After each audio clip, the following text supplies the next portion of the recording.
If your Rockstar Games launcher refuses to open or just freezes every time you try to start it, don't worry. This quick guide will walk you through the most reliable fixes that still work in 2025. Stick with me, because one of these steps is almost guaranteed to solve the issue on your PC. First, we'll check for something that commonly blocks the launcher: Windows Security. Open your Start menu and search for Windows Security. Once it opens, click Virus and Threat Protection, scroll down and choose Manage Settings. Now scroll all the way to the bottom until you see Exclusions.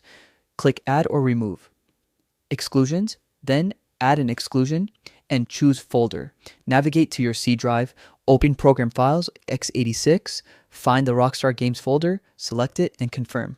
This makes sure Windows Security isn't interfering with the launcher.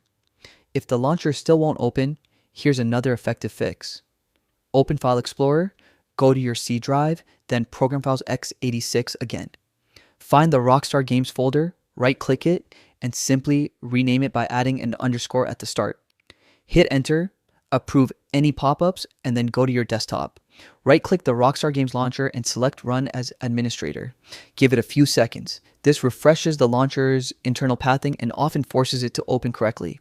But if you're still stuck, there's one more thing that surprisingly causes issues: Microsoft OneDrive.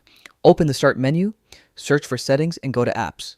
Click Installed Apps, then search OneDrive. If you don't actually use OneDrive, uninstalling it can remove the conflict.